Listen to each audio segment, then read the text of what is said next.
pessoal, sejam todos muito bem-vindos ao canal AB Espaço. Nós somos um lugar em que a gente conversa sobre assuntos jurídicos da atualidade, sem qualquer viés político ou ideológico. Hoje eu estou recebendo com muito prazer o doutor delegado de polícia Guilherme Vasconcelos. Ele é mestre em Direito Público e, além disso, professor universitário. Doutor Guilherme, um prazer recebê-lo, viu? O prazer é meu, Rayane. Agradeço muito participar desse projeto inovador que é o Habeas Pasta. Então é uma grande honra para mim estar aqui hoje. Tá? Muito obrigada. Querido, nós vamos falar hoje sobre a DPF das favelas, né? Talvez vocês não saibam, mas ela já foi julgada. Então, o doutor Guilherme veio esclarecer todos os detalhes desse processo, dessa DPF.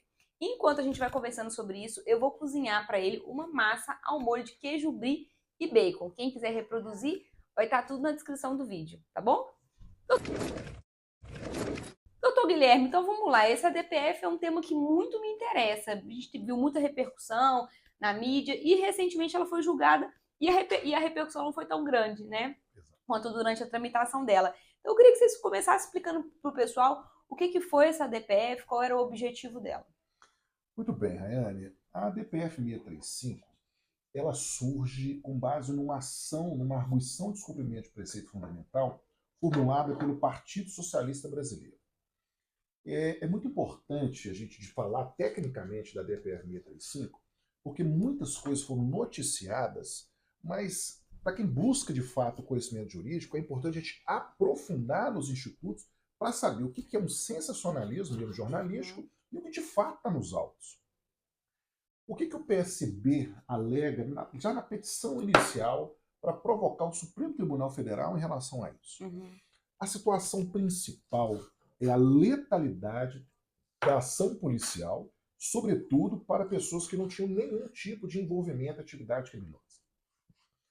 Só que é preciso entender o contexto da segurança pública no Rio de Janeiro no momento de propositura da ação. Isso ajuda a gente a entender por que houve uma provocação do Supremo Tribunal Federal e a afirmação de que havia um descumprimento de preceito fundamental. Qual é o preceito fundamental que foi violado ali? A vida. Principalmente a vida. Naquela época, o governador do Rio de Janeiro era o Wilson Witzel. E o Wilson Witzel dava várias declarações públicas fomentando a letalidade policial. E ele tomou uma decisão que foi praticamente um estopim que resultou na ação. Havia uma gratificação para os policiais do Rio de Janeiro como incentivo, a gratificação financeira, como incentivo para a redução da letalidade. Uma das primeiras coisas que ele fez foi revogar esse incentivo. E o Rio de Janeiro já tem um problema crônico de violência que não começa por causa da DPF. Todos nós sabemos a gravidade da situação no Rio de Janeiro. Então, diante desse cenário, e motivado principalmente por movimentos relacionados a vítimas de pessoas atingidas pelas ações, não só policiais, mas por todo o fenômeno criminal no Rio de Janeiro, o Partido Socialista Brasileiro propôs uma redução do descumprimento de preceito fundamental. Então, em síntese, o que ele alegava? Ele alegava que o Rio de Janeiro não tinha um plano organizado de enfrentamento da criminalidade que levasse em consideração o direito à vida das pessoas que moravam em comunidades. E ele alega o seguinte, olha, a situação é tão grave e tão cotidiana que no Rio de Janeiro não só o governo, ele, de certa forma, faz uma tolerância, como isso afeta o Ministério Público e o Poder Judiciário. E uma das alegações é que o Poder Judiciário emitia mandados de busca e apreensão coletivos. Bom, tecnicamente, o mandado de busca e apreensão ele precisa indicar precisamente o endereço. Mas, diante das peculiaridades do Rio de Janeiro, o Poder Judiciário lá emitia mandados que foram classificados como genéricos. E isso foi um dos problemas apontados pela DPF.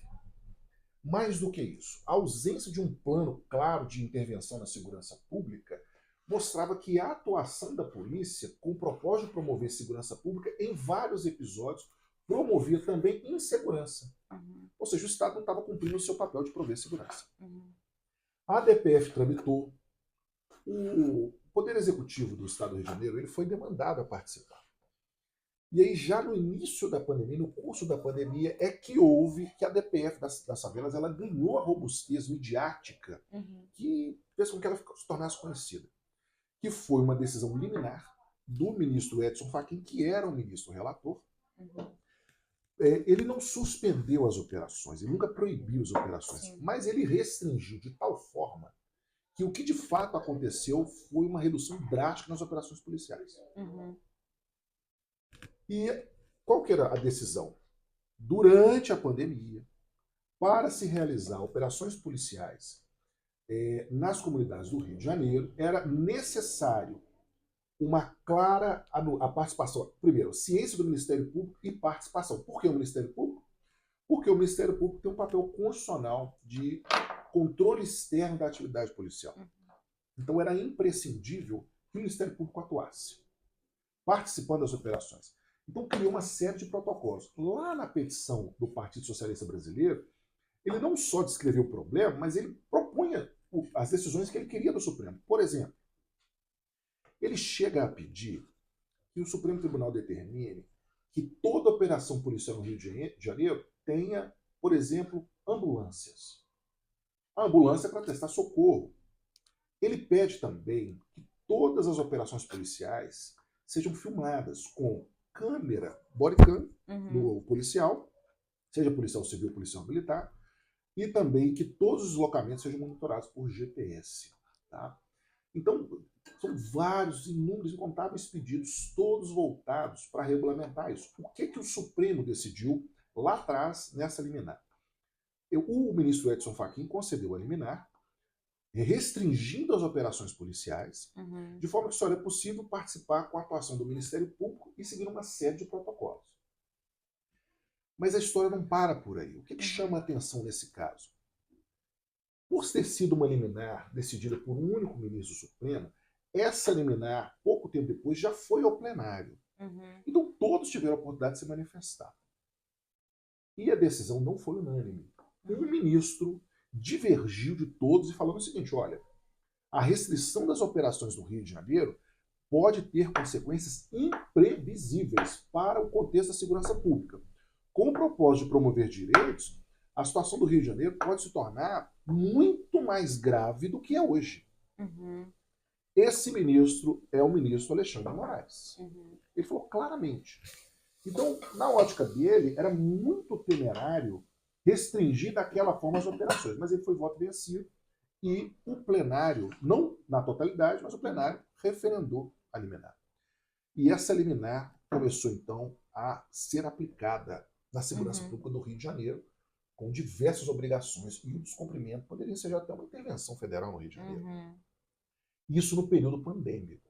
Sim. Então, assim, esse é o principal objeto da ação, da arguição do descumprimento do preceito fundamental, que é controlar a letalidade policial no Rio de Janeiro. Eles mostram gráficos, e tem um capítulo muito importante nisso, que é uma referência que é feita na petição inicial e que anos depois, agora em 2025, foi também usada na decisão pelo próprio Supremo, que é o caso da favela Nova Brasília, que ocorreu em 1997. E esse caso ele é importante por vários aspectos. Primeiro, ele é um caso de atuação da polícia que teve um número significativo de óbitos não esclarecidos. Mas ele ganhou uma dimensão internacional porque ele foi levado para a Corte Interamericana de Direitos Humanos.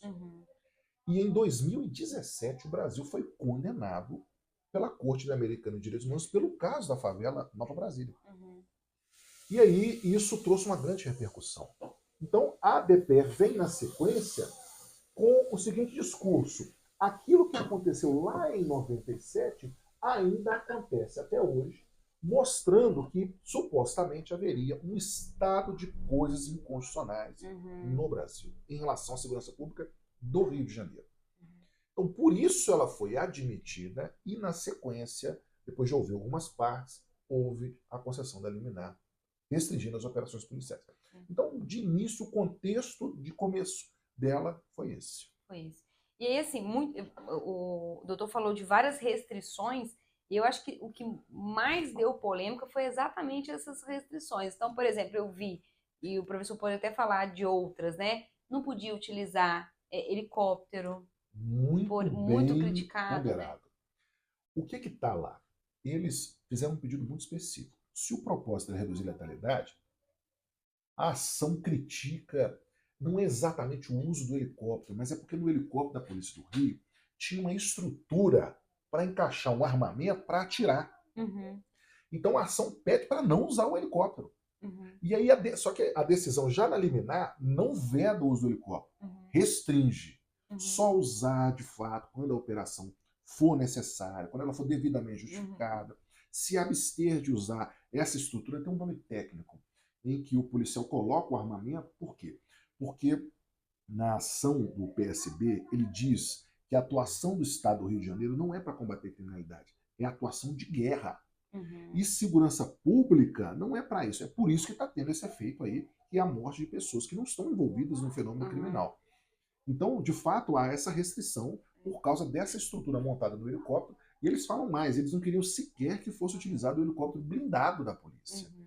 já tendo um histórico de queda de De aeronave. aeronaves no Rio de Janeiro por causa de disparos de arma de fogo, porque a criminalidade lá é extremamente organizada e utiliza um armamento de fato de guerra. Então É. não tem como a polícia atuar de uma forma diferente. É, para ter uma igualdade, um equilíbrio ali de forças, né? E Exatamente. uma outra crítica também que eu achei interessante, que se o professor quiser comentar, é essa questão de ter que informar o Ministério Público, ter que informar os órgãos, por exemplo, solicitar ambulância, que isso aí facilitaria o vazamento da operação e que Sem isso muitas das dúvida. vezes frustraria, né, É, o objeto daquele.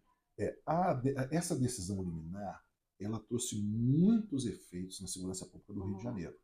E eu digo mais, não só do Rio de Janeiro, do país inteiro como um todo. uhum, É, mas assim, quando eu fui pesquisar mais a fundo, não só o que está no processo, mas uhum, também a percepção de várias instituições, alguns policiais militares do Rio de Janeiro, inclusive do BOP, uhum, destacaram um lado positivo. uhum, Porque a situação era tão peculiar que as instituições de segurança pública se aproximaram do próprio Ministério Público, uhum, que é responsável por fazer o controle externo.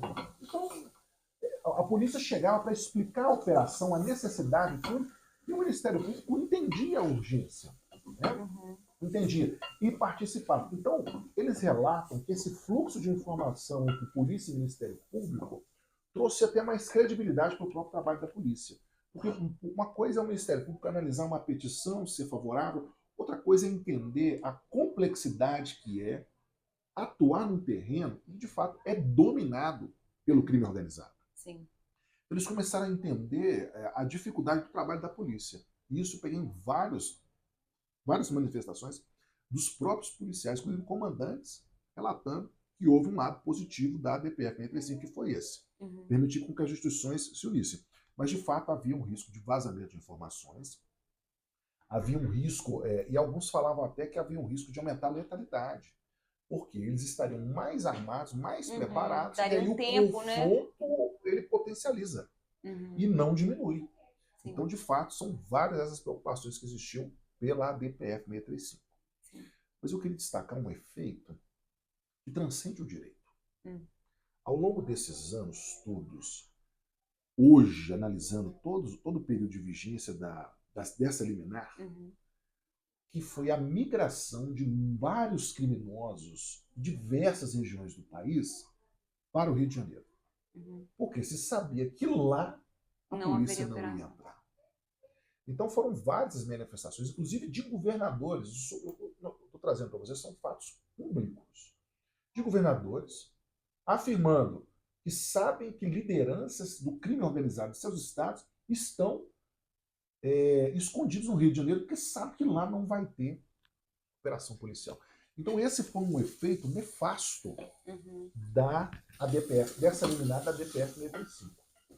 Então, assim, entre as consequências, esse foi um dos que mais chamou a É, atenção. isso era uma pergunta que eu ia fazer, né? Porque é uma crítica que foi feita já logo quando a liminar foi deferida, que seria a possibilidade de você aumentar a criminalidade no Rio de Janeiro.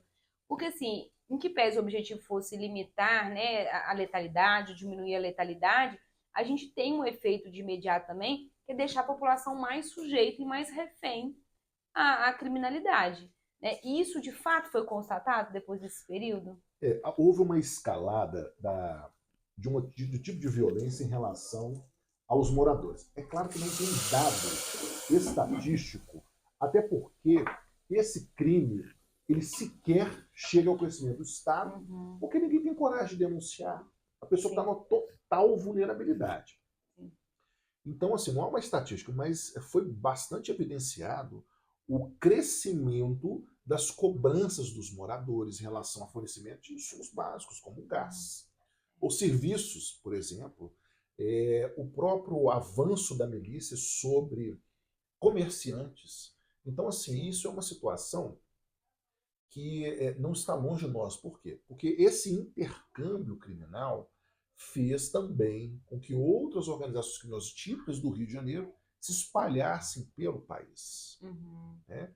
Então, foi uma situação bastante delicada, que um dos motivos dela ter sido pautada recentemente foi a constatação de que os efeitos que ela tinha eram extremamente graves. Mas qual que é o objeto central? Por que, que o que se queria monitorar? Por que, que o Supremo entrou e deu uma decisão liminar? O Estado do Rio de Janeiro tinha que apresentar um plano para combater a criminalidade. Uhum. Mas um plano que levasse em consideração o direito das pessoas que moram em comunidades. Uhum. Com o propósito de reduzir a letalidade policial e não só conviver com ela. Aceitar ela naturalmente como um resultado inevitável. Então, esse era o grande propósito da ação do ADPF, da ADPF. E aí tem um detalhe que foi assim, por mais que ela teve de início uma repercussão muito negativa, e você falou uma coisa que o julgamento não teve tanta mídia, mas é porque teve algumas coisas muito relevantes ali. Quando a gente analisa a ação, chama a atenção a quantidade de instituições que solicitaram a participação na ADPF, como Amicus Curiae. E não só entidades da sociedade civil, mas o próprio Estado, a própria polícia. Porque, olha, a questão é a seguinte, se você quer falar sobre segurança pública no Rio de Janeiro, Supremo, muitas instituições levantaram a mão e falaram assim, não, eu quero participar dessa discussão. Institutos de pesquisas, faculdades, ONGs, de diversos tipos. ONGs de pessoas que foram vítimas da violência, ONGs de combate ao racismo, ONGs de promoção das minorias, diversos. E também várias instituições vinculadas aos policiais. Nós também queremos participar, nós também temos o que falar. Então, confederações de policiais, associações, sindicatos. Então, assim, é um número muito grande de instituições habilitadas, todas deferidas. Sim. E aí, quando a gente olha só a ADPF 635, às vezes fica difícil compreender, mas é preciso entender a ADPF numa outra lógica jurídica hoje, que cada vez mais se fortalece, que é o processo estrutural. O processo estrutural, às vezes as pessoas criticam assim, a atuação do Poder Judiciário, mas existem conflitos, existem problemas sociais que fogem da lógica processual tradicional, que é de o autor, das partes, e o juiz tem que decidir um conflito. O processo estrutural, ele surge não no Brasil, ele vem trazido de fora, como uma ferramenta processual para enfrentar problemas de fato estruturais complexos. Saindo um pouco disso, vamos pegar um exemplo mais palpável para nós aqui em Minas Gerais. O rompimento das barragens aqui são processos estruturais. É muito mais do que lidar com a empresa, com as pessoas que foram vítimas, com a comunidade. São tantos envolvidos, com tantos direitos, que não é uma decisão do juiz que vai resolver. É preciso um conjunto de atores e de ações estruturadas para que, de fato, a gente possa enfrentar e chegar no resultado final. Sim. E antecipando uma coisa que eu já vou acabar falando, que é o seguinte. Na decisão recente de julgamento da ADPF, porque ela não encerrou, ela atingiu uma nova etapa. Uma das coisas que mais chama a atenção foi o reconhecimento do Supremo de que há uma grave violação de direitos humanos praticada pelos criminosos. E que os policiais, eles também são pessoas que estão extremamente afetadas pela violência. Sim. Seja porque estão, de fato, morrendo, Sim. ou seja pelo estresse a que estão submetidos. Sim. Então, a ADPF, ela reconhece a gravidade na decisão mais recente e estabelece um plano de ação. Então, não é uma decisão que vai condenar ou que vai simplesmente reconhecer. É uma decisão, nessa etapa, que determina ações concretas. Mas não foi o Supremo que tirou assim, não, eu vou resolver. Não é isso. Foi uma construção. Foi uma construção. Aquelas ações, elas são fruto de uma vasta participação popular. Então, eu vejo muita gente falando assim, poxa, mas o Supremo, o que o Supremo vai interferir na segurança pública?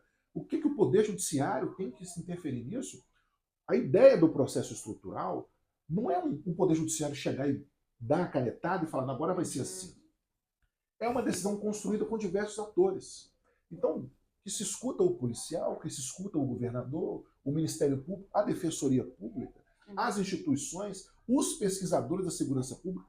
Então, durante esse processo, várias audiências públicas foram realizadas para ouvir essas pessoas. E existe um setor no Supremo Tribunal Federal que é um núcleo de processos estruturais e complexos, justamente para uma análise técnica desse material para posicionar os ministros sobre as formas possíveis de decidir. Então, o que foi decidido? O Estado do Rio de Janeiro continua tendo que apresentar um plano estruturado para a melhoria da segurança pública e, principalmente, redução da letalidade policial. Mas não ficou só nisso. Todos esses anos, houve uma significativa redução da letalidade policial, que era o problema que motivou a ação. Mas não ficou nisso. Na decisão mais recente agora, o que aconteceu? O Supremo decidiu, inclusive, que o Estado do Rio de Janeiro tem que fazer um plano também para tratar a saúde mental dos policiais. Ele precisa tratar os policiais para estresse pós-traumático. Então tem várias iniciativas voltadas para os policiais.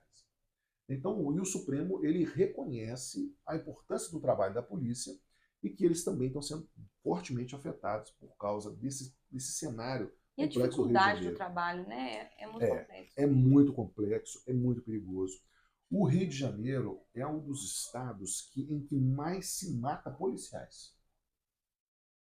Nós estamos em 2025. Em maio, já morreram mais de 100 policiais no Rio de Janeiro esse ano. Somente esse ano. Teve um caso que foi muito difundido, foi o caso de um policial que era casado com uma juíza e ela não morreu porque ela estava no carro blindado. Esse foi um caso. Você lembra desse caso? Eu vi esse caso. Esse foi um caso. Mas... que ela também sabia tirar? Tinha uma coisa assim? Isso. Ela falou que ela tinha feito um curso no tribunal para evasão de situações críticas, que foi muito útil, que ela conseguiu dar marcha ré, meio que um cavalo de pau e conseguiu fugir. Então eles abordaram eles para roubar o carro, ele reagiu, houve a troca de tiro, ele foi alvejado e morreu e ela conseguiu fugir. Mas eles atiraram o carro dela também, só não faleceu porque houve habilidade. E só desse tipo de episódio teve um outro caso mais recente envolvendo jogadores do Flamengo que chegaram no Galeão, vindo de um voo internacional, no jogo, e aí quando eles saíam já indo para casa, eles foram abordados no caminho e houve vários disparos no carro do goleiro, que só não foi atingido porque o carro era blindado. Então isso tudo mostra a gravidade da situação do Rio de Janeiro. Né? Então, assim, há muitas análises, não só esse ponto, mas eu pesquisei muitas análises também, jurídicas e não jurídicas. E muitas pessoas afirmam uma coisa que eu acho que tem muita pertinência. A DPF, ela não é a raiz do problema do Rio de Janeiro. Ela é uma decisão, o problema já existia antes, ela é uma decisão do Supremo Tribunal Federal, que tem uma perspectiva de análise, mas que ela, naquele momento onde foi deferida a liminar, o Supremo olhou todo o cenário e falou assim, olha, nesse momento, e assumiu a responsabilidade disso, nesse momento, é mais prudente que não se tenha operações policiais com mortes de pessoas inocentes do que o combate à criminalidade. Ele colocou isso na balança e decidiu. E, como eu disse, o único ministro que foi contra foi o Alexandre de Moraes, porque disse, primeiro, isso pode ter consequências devastadoras, e segundo, não é o judiciário que tem que decidir política de segurança pública. O governo estadual está lá para isso. Ele fala claramente na decisão. Só que no final a gente percebe que o Supremo entendeu muito mais sobre a situação crítica do Rio de Janeiro e uma série de ações para tentar remediar o problema. A ação acabou? Não, a ação não acabou. Ela entrou numa outra fase. A decisão ela reconhece que houve uma grande evolução nesse período, mas que ele tem muita coisa para fazer. Tá? E aí estabelece para o Estado ações contínuas de monitoramento da atuação policial, o fortalecimento da atuação do Ministério Público e o fortalecimento do cuidado com o policial. Tá? Reconhecendo ele também como um ator que está bem desgastado lá no Rio de Janeiro. Guilherme, uma coisa assim, interessante é porque a gente que trabalha com processo sabe que muitas das vezes o que ganha o processo é a narrativa. Né? Às vezes, assim, você não tem como comprovar efetivamente. Então, por exemplo, no caso da segurança pública, lógico que a gente pega casos semelhantes, né, países com situação semelhante, mas saber exatamente o efeito de uma liminar dessa no Rio de Janeiro é impossível. Né? Então, assim, você vai ter uma narrativa para um lado, você vai ter uma narrativa com o outro, com argumentos bons para os dois lados, mas saber mesmo o que vai acontecer só na prática. E, assim, foi uma experiência, né?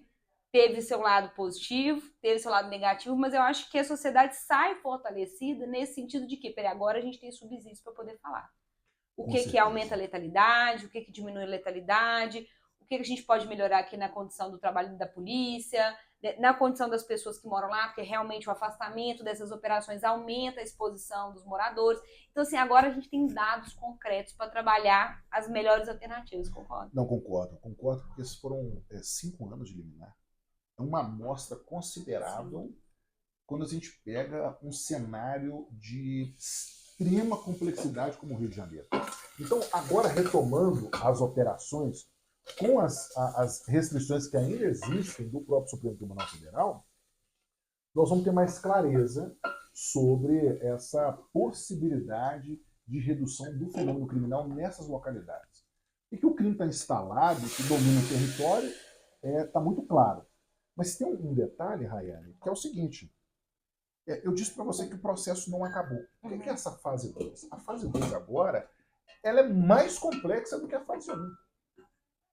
O Supremo decidiu, recentemente, agora em abril, que o Estado do Rio de Janeiro ele não só tem que fazer, vai continuar com as ações de empreender esforços para redução da letalidade policial, mas ele tem que apresentar em 180 dias, a princípio, um plano de retomada do território. Isso é imprescindível, Isso né? é imprescindível. O Supremo falou assim, olha, por isso é que é um processo estrutural. Ah, não, você reduziu a letalidade? O pedido era esse, né? Então encerrou a ação. Não é isso. O pedido são diversas ações para promoção não só do direito à vida, mas também do direito à economidade física, à segurança pública, à paz. Sim. Então o Supremo agora falou, Estado, você precisa apresentar um plano de reocupação desse território, de retomada. E assim, por mais que os estados, na esfera federal, nós temos uma federação no Brasil, eles têm uma autonomia, afinal de contas existe até uma Constituição estadual, a situação do Rio de Janeiro é tão crítica e, sinceramente, diversas instituições têm dúvida da capacidade de governança do Rio de Janeiro e de enfrentar esse problema. Muitos deles. Então, o que chama a atenção? Na decisão do Supremo, essa de abril, ele determina que ele faça um plano de reocupação dos territórios, determina que a Polícia Federal instaure um inquérito para iniciar investigações sobre crimes que passam a fronteira do Rio de Janeiro, inclusive a fronteira do país. É público a relação do crime organizado no Rio de Janeiro com organizações internacionais criminosas, com o tráfico de drogas, com o tráfico de armas e diversas outras ações. Os fuzis que são apreendidos no Rio de Janeiro são todos trazidos de algum lugar. Então, existe um tráfico de armas. Então, o Supremo falou assim, mas se existe um tráfico de armas e um tráfico de drogas internacional, como que a Polícia Federal não está atuando?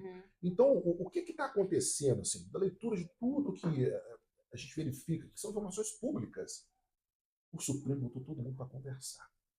Montou a decisão, ela é um plano de ação com várias ações que envolvem acolhimento de vítimas, socorro, monitoramento da atuação policial, controle externo da atividade policial e um plano para a reocupação do território. Rio de Janeiro, você avançou, mas eu preciso agora saber como que você vai reocupar esse território.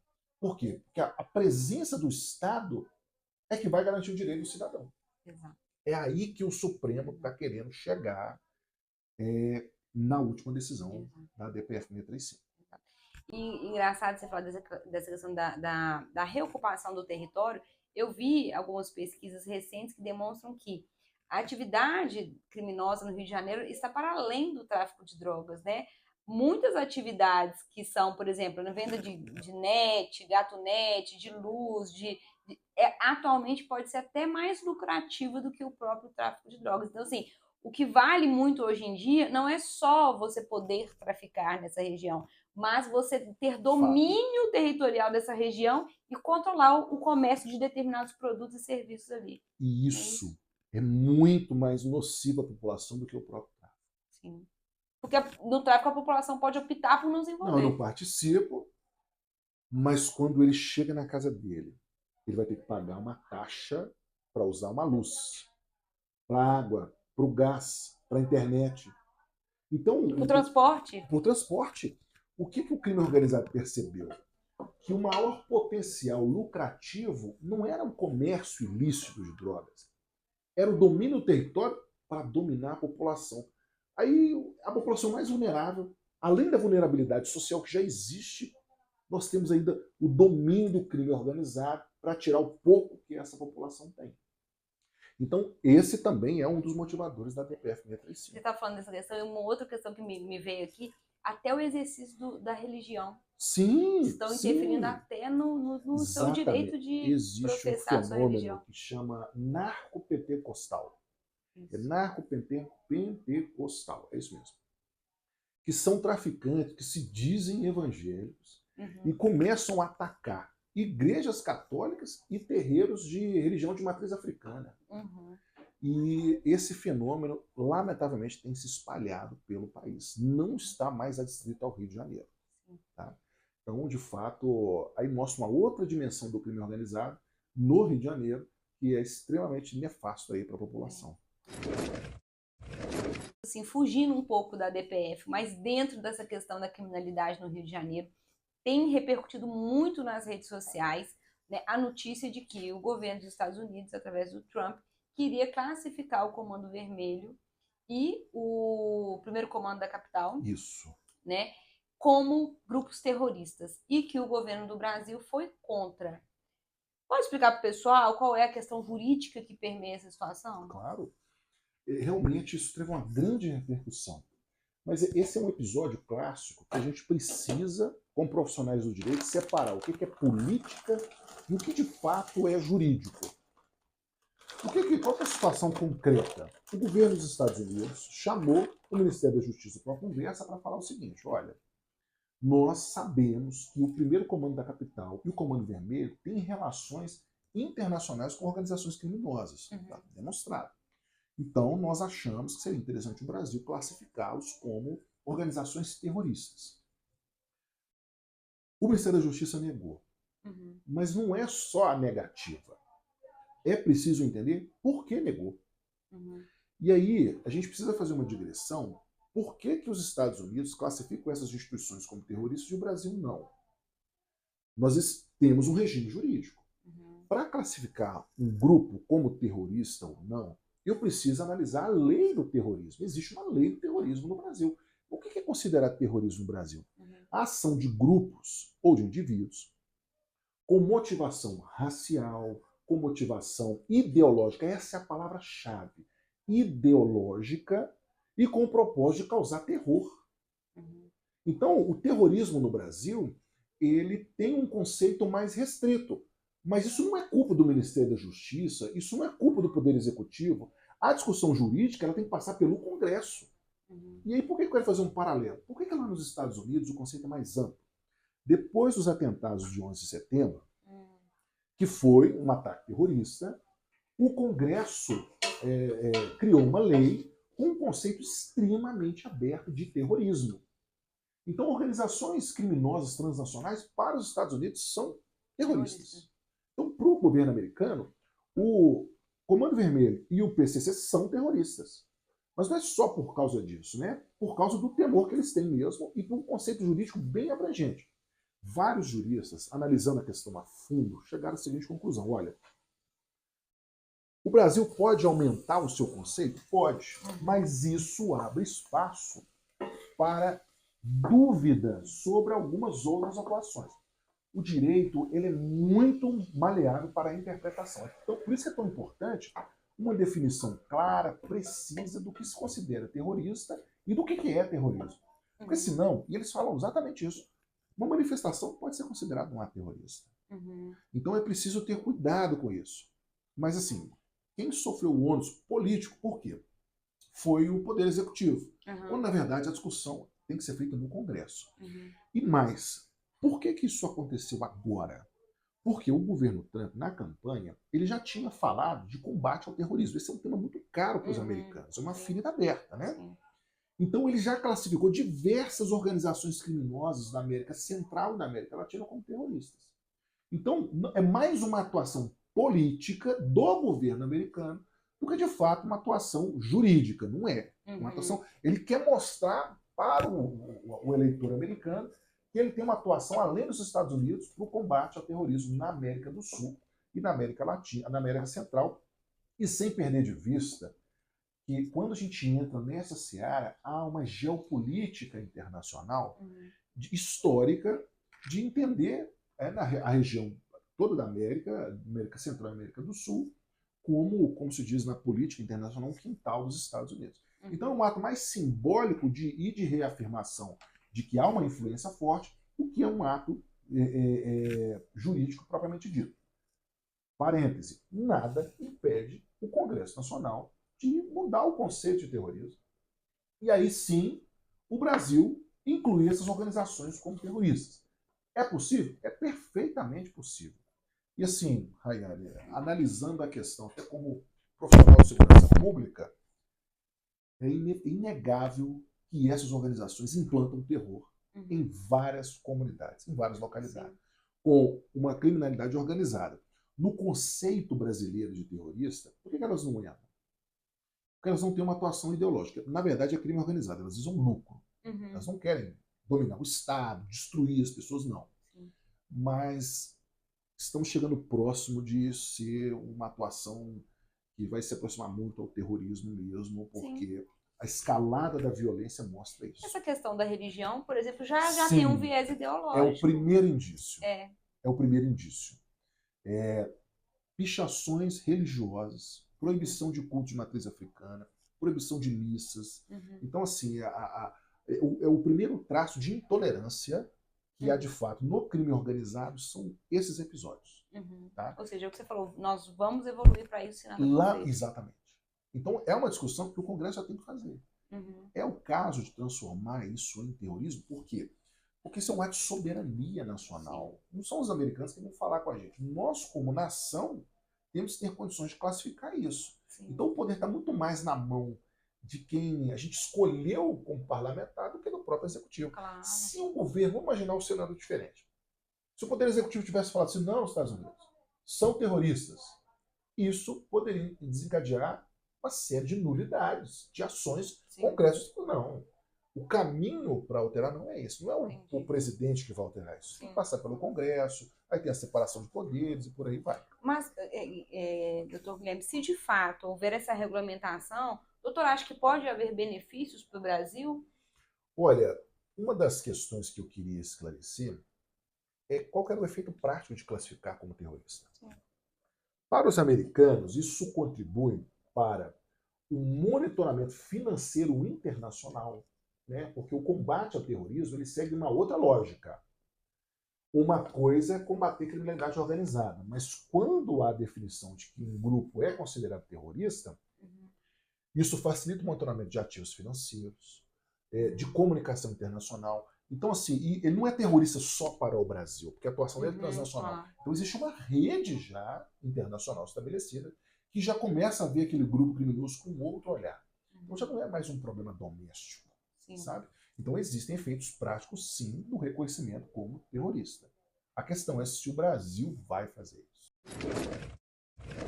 Porque, assim, existe uma mudança de paradigma da atuação do Poder Judiciário no processo estrutural. E a sociedade ela precisa entender que esse papel de mediar o conflito do Poder Judiciário, o exercício da jurisdição, ele está passando por profundas transformações. Mas por que isso?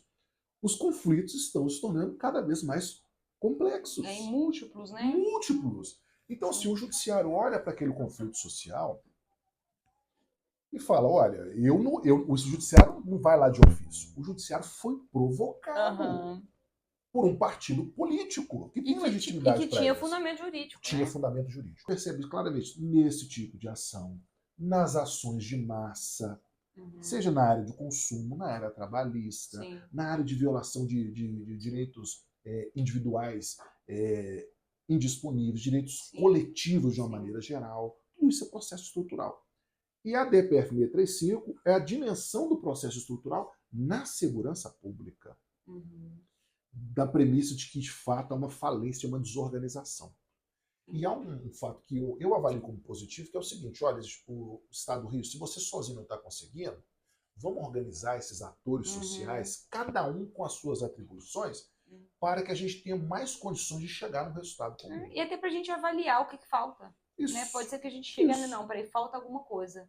E tem uma coisa que eu acho que, assim, a DPF 635, ela não é uma solução para tudo, ela não é o problema, não é a solução para tudo. Mas tem um ganho positivo, que é somar esses esforços, sabe? De organizar, dar uma estruturada e falar assim, não, aqui é onde nós queremos chegar e cada um fazer o seu papel, entender bem a dimensão do seu trabalho para chegar no resultado final e é o que todo mundo quer. Sim. Porque o Rio de Janeiro é um exemplo que ninguém quer para o restante do país. Né? Imagine você que abre um comércio, de repente alguém vai na sua porta e diz, olha, aqui é X% do seu faturamento por mês. Se não der, pode fechar, ou então vai sofrer algum tipo de violência e tudo. Então, para Minas Gerais, isso é uma realidade impensável hoje. Impensável. Né? Mas se nós, como Estado, ou como segurança pública, ou como profissionais do direito, não percebermos a dimensão disso e o papel do judiciário também nesse tipo de conflito, nós podemos ser surpreendidos com isso. Mas eu acho que o X da questão está muito bem posta, é a questão do território. Porque o diferencial aqui de Minas Gerais, a gente não tem territórios que a polícia não acessa. Não tem. Isso é um motivo de um orgulho para Minas Gerais. Não tem lugar onde a polícia não entra. Não tem. E pode ser até que tem uma região um pouco mais conflituosa. Sim, que vai exigir um pouco mais de preparo, mas não tem. E há uma característica que eu vejo que é muito peculiar aqui em Minas Gerais. Isso é um fator de orgulho para as forças de segurança pública. Sim. Isso é uma motivação de falar que o território de Minas Gerais é controlado pelo Estado. O Estado entra, o Estado faz valer. E são diversos episódios que já aconteceram em Minas Gerais, o chamado toque de recolher, que é o quê? Sim. Criminosos que dão ordem para não abrir o comércio. E quando esses episódios acontecem aqui, aí é que a polícia mais atua. Mais atua para conter a violência.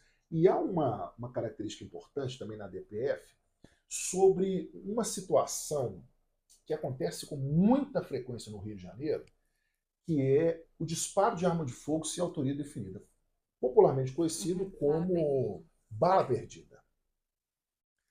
Essa é uma situação muito incômoda e devastadora, né? São frequentes os casos em que pessoas são atingidas em bala perdida. O que a DPF faz? Ela fala o seguinte, o Estado do Rio de Janeiro ele precisa ter uma estatística atualizada com relatórios periódicos, no sentido de que até a quantidade de episódios sejam monitorados. Mas há um detalhe.